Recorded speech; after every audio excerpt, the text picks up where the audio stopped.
Всем сәлем, сіздермен бірге Диана және бүгін бізде энергия тақырыбы.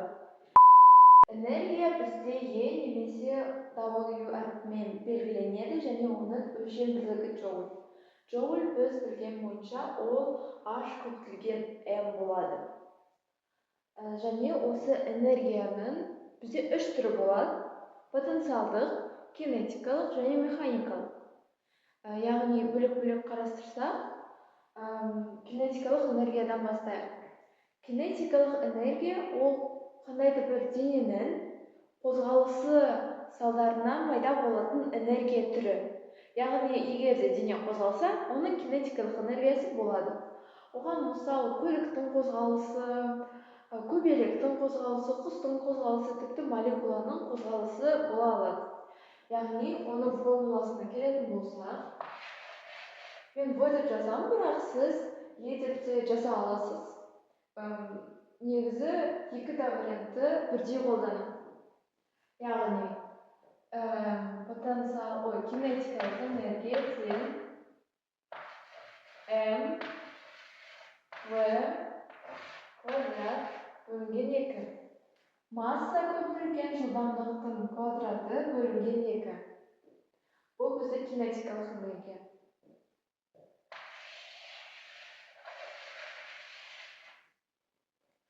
Одан кейін бізде потенциалдық энергия бар. Потенциалдық энергия ол денелердің өзара байланысынан салдарынан пайда болатын энергия.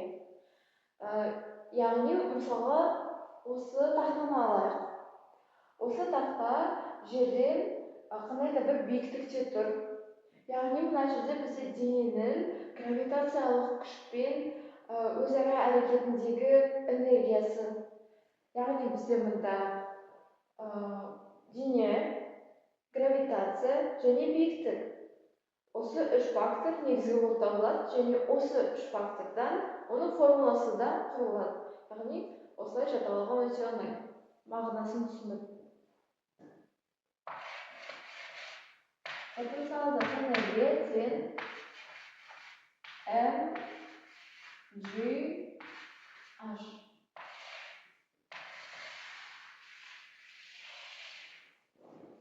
Яғни, потенциалдық энергия тең дененің массасы G, ол гравитациядағы устойчивый мән, яғни 9,8 немесе 10 деп шұрттап алсақ. Және H дегеніміз ол осы биіктігіміз. Енді механикалық энергия дегеніміз не? Механикалық энергия ол осы екі энергияның қосындысы болып табылады. Яғни, механикалық тең кинетикалық қосылған потенциалдық.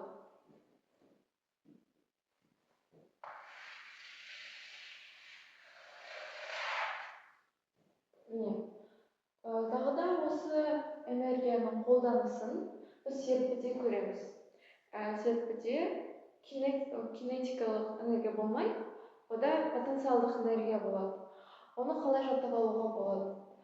Біз кезінде маған өзімнің ұстазым осылай түсіндірген, тез жаттап алу үшін. Біз қандай да бір денені, осы серппені сығамыз, және осы серпіде біз оны сыққанда, ода бізді итеріп жіберуге потенциалы бар. Бірақ та оның формуласы кішкене басқаша болады. Осылай болмайды, осылай болады. Осы деп қоямын. Kx квадрат бөлінген 2.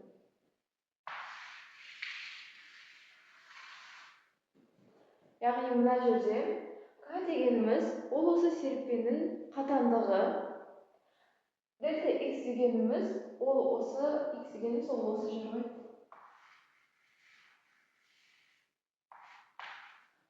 Мына жерде бізде X, яғни осы серппенің ұзындығы деп айтсақ болады, L деп алсақ болады. Және дельта X дегеніміз ол, мысалы, бізде осылай серппе тұрды. бұл оның сызылған түрі, сосын оны жіберіп қалсақ, осы серіппе ұзарады ғой, и бізде 2х пайда болады, и олардың үлкенін кішісінен азайтамыз. Яғни екіншісін біріншісінен азайтамыз. Сонда бізде дәлірек шығады. Бізде осы тақырыпта энергия сақтау узаны деген бір маңызды тақырып бар. Яғни ол осылай.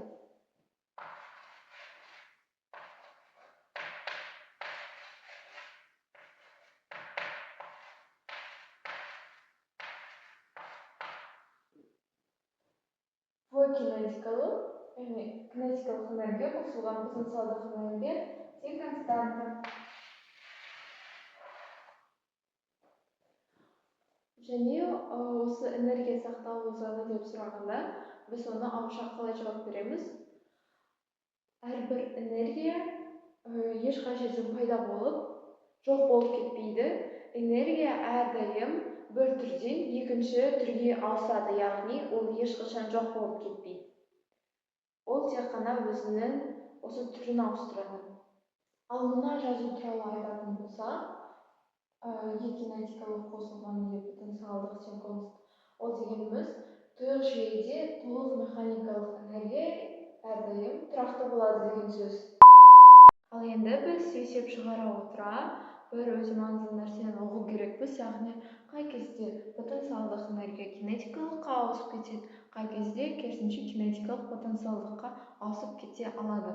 Яғни бізде мындай есептелген: 10 метр биіктіктен құлап түскен массасы 500 грамм дененің жерге соғылған мезетіндегі кинетикалық энергиясы. Бізде мұнда кинетикалық энергия дегеніміз ол м в квадрат бөлінген 2. Яғни бізде мұнда масса мен жылдамдық болу керек.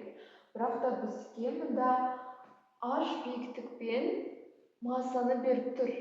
Яғни ол потенциалдық энергияға келетін нәрсе ғой. Ал бізге кинетикалық энергияны табу керек. Енді мұнда не істеуге болады? Мына жерде екі жағдай болады. Яғни біз денені елестетіп көріңіз. Сіз топты үстіге лақтырдыңыз. Сіз оны лақтырасыз.